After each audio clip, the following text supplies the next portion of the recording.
முஸ்லிம்கள் இன்று பல பிரிவுகளாக பிரிந்து ஒவ்வொரு பிரிவினரும் தாமே சுன்னத் வல் ஜமாஅத் கொள்கையை உடையவர்கள் என கூறிக்கொள்கின்றார்கள். உண்மை சுன்னத் வல் ஜமாஅத் கொள்கைவாதிகள் யார்? விளக்கம் தரலாமா? நபிகள் நாயகம் ஸல்லல்லாஹு அலைஹி வஸல்லம் அவங்க சொன்னதுதான் இப்ப நடந்துகிட்டு இருக்கு. ஸல்லல்லாஹு அலைஹி வஸல்லம் அவர்களுக்கு மறைமுக ஞானத்தை அல்லாஹ் கொடுத்திருக்கிறான் அப்படிங்கறதே இன்னைக்கு பல பிரிவுகளாக இருக்கிறாங்கல்ல, அதுவே ஒரு சான்று. ஏன்னா 1400 ஆண்டுகளுக்கு முன்னால நபிகள் நாயகம் ஸல்லல்லாஹு அலைஹி வஸல்லம் சொல்லிட்டாங்க, தஃப்தரிகு உம்மத்தி அலா 73, என்னுடைய உம்மத்தினர்கள் 73 பிரிவினர்களாக பிரிவாங்க, எல்லாம் நரத்து தான் போவாங்க, இல்லா மில்லத்தும் வாஹிதா, ஒரு கூட்டத்தை தவிர. அந்த கூட்டம் எது யார சொல்லல்லா? சஹாபா பெருமக்கள் கேட்டபோது, மா அன அலைஹி வா ஸஹாபி, நான் செல்கிற பாதையையும் எனது தோழர்கள் செல்கிற பாதையும் தேர்ந்தெடுத்தவர்கள் அப்படின்னு சொல்லிட்டாங்க. இந்த ஹதீஸ் திர்மிதியிலே பதிவு செய்யப்பட்டிருக்கிறது. எவ்வளவு தீர்க்க தரிசனமான வார்த்தையை சொல்லி இருக்கிறாங்க பாத்தீங்களா? ஸல்லல்லாஹு அலைஹி சொல்லல யார் குர்ஆனை மதியம் பின்பற்றுகிறார்களோ அவர்னு சொல்லல. உண்மையில சொல்லி இருக்கலாம். அப்படி சொல்லி இருந்தா இன்னைக்கு எல்லா கூட்டமும் சொல்லும் நாங்க தான் நமக்கு அடையாளமே காண முடியாது. ஏன்னா எல்லா கூட்டமும் சொல்லுதுல நாங்க தான் ஒரு ஹதீஸ் பின்பற்றோம், இன்னொரு கூட்டம் சொல்லுது நாங்க தான் ஒரு ஹதீஸ் பின்பற்றோம். அப்ப எப்படி அடையாளம் கண்டுபிட முடியும்? அதனாலதான் இந்த வார்த்தையை போடாம இப்படி சொன்னாங்க, நான் செல்கிற பாதை என் தோழர்கள் செல்கிற பாதை அப்படின்ட்டாங்க.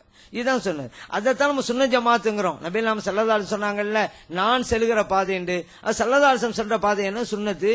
ஹதீஸ்னு சொன்னாலும் சுன்னத்துன்னு சொன்னாலும் அர்த்தம் ஒண்ணுதான். ஸல்லல்லாஹு அலைஹி வஸல்லம் அவருடைய சொல், அவருடைய செயல், அவருடைய அங்கீகாரம், மூணுக்குமே சுன்னத்துன்னு சொல்லலாம், ஹதீஸ்னு சொல்லலாம். அப்ப என்னுடைய பாதை என்பது சுன்னத்து, என் தோழர்கள் சென்ற பாதை அப்படின்னாங்கல்ல, அதுதான் ஜமாத்து. அப்ப எனது சுன்னத்தும் சஹாபா பெருமக்கள் அப்படிங்கிற ஜமாத்தும், அதைத்தான் நம்ம சுன்னத் ஜமாத் சொல்லிக்கிட்டு இருக்கிறோம். அப்ப இந்த அமைப்புல இருந்தாதான் வெற்றி பெற முடியும். இன்னைக்கு எத்தனையோ கூட்டங்கள் இருந்தாலும் நாங்க தான் சுன்னத் ஜமாத் பேரளவுக்கு சொன்னாலும் கூட சஹாபா பெருமக்கள் செஞ்ச எத்தனையோ விஷயங்களை நீங்க மறுத்துட்டு இருக்கிறாங்களே. சஹாபா பெருமக்கள் மௌலிது ஓதுனாங்கல்ல, நம்ம ஏற்கனவே சொன்னோம்ல, புகாரியில முஸ்லிம் பதிவு செய்யப்பட்டிருக்கு. இன்னைக்கு மௌலிது வேணான்னு சொல்லிக்கிட்டு நானும் சுன்னத் ஜமாத்துன்னு சொன்னா அப்ப சஹாபிகள் பின்பற்றலையே அவங்க? சஹாபா பெருமக்களுடைய வழியில சொல்றோம் சொன்னா அந்த மாதிரி செல்லன்னு சொல்ல முடியும். சஹாபி நான் சுன்னத் ஜமாத்னு சொல்லிக்கிற வேண்டியது, ஆனா சஹாபிகள் செஞ்ச காரியத்தையும் இல்லங்க வேண்டியது. இப்ப எப்படி சுன்னத் ஜமாத்தா இருக்க முடியும்? அப்ப அதே போல சஹாபிகளை நாங்க பின்பற்றோம் சொல்லிக்கிருவாங்க, ஆனா பாங்குக்கு ஜும்மாவுக்கு பாங்கு ஒரு பாங்கு தான் சொல்லுவாங்க, ரெண்டு சொல்ல மாட்டாங்க. இப்ப அவங்க என்ன சஹாபிகளை பின்பற்ற செய்யறாங்க? உஸ்மான் ரலியல்லாஹு அன்ஹு உஸ்மான் ரலியல்லாஹு அன்ஹு காலத்துல தான் அந்த இன்னொரு பாங்க அதிகப்படுத்தப்பட்டது அப்படிங்கிறது புகார்ல இருக்குது. அதே போல தராவீஹ் ஸல்லல்லாஹு அலைஹி வஸல்லம் அவங்களே தொழுதது தான். இன்னும் சொல்ல போனா சஹாபிகள் செஞ்சதில்ல, ஸல்லல்லாஹு அலைஹி வஸல்லம் அவங்களே 20 ரக்காத் தொழுது இருக்கிறாங்க. இது இப்னு அப்பாஸ் ரலியல்லாஹு அறிவிக்கிறாங்க. இந்த ஹதீஸ் பைஹக்கியில தபுரானி எல்லாம் பதிவு செய்யப்பட்டிருக்கு.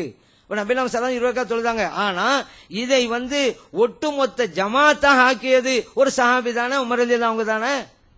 அதையும் ஒப்புக்கொள்ள மாட்டேங்கிறாங்க. அப்ப நாங்க சஹாபிகள் பின்பற்றோம்னு சொல்லிக்கிட்டு இந்த ஜமாத்தெல்லாம் ஒப்புக்கொள்ள மாட்டோம் அப்படின்னா சஹாபி பின்பற்றல் தானே அர்த்தம். ரெண்டு பாங்க ஒப்புக்கொள்ள மாட்டோம் அப்படின்னா சஹாபி பின்பற்றல் தானே அர்த்தம். மௌலிது ஓத மாட்டோம் அப்படின்னா சஹாபிகள் பின்பற்ற மாட்டோம் தானே அர்த்தம். அப்ப சும்மா சொல்ல முடியாது நாங்களாம் சுன்னத் ஜமாத். யாரு சுன்னத் ஜமாத்துங்கிற அமைப்பில் இருக்கிறாங்களோ அவர்கள் தான். இன்னைக்கு மௌலிது, ஃபாத்திஹா, மீலாது, ஸல்லல்லாஹு அலைஹி அவர்களுக்கு இல்முல் கைப் மர்ம ஞானம் உண்டு, நபிமார்கள் எல்லாம் வலிமார்கள் எல்லாம் ஹயாத்து இருந்து கொண்டிருக்கிறார்கள், இந்த தரீக்கத்து பையத்து முறைகள் எல்லாம் உண்டு என்று யார் நம்புகிறார்களோ அவர்கள் தான் சுன்னத் ஜமாத்து. இதை யாரெல்லாம் மறுக்கிறார்களோ அவங்க என்னதான் நாங்க சுன்னத் ஜமாத்து சொன்னாலும் அவங்க சுன்னத் ஜமாத்து இல்ல அப்படிங்கறத அறிஞ்சுக்கிறோம்.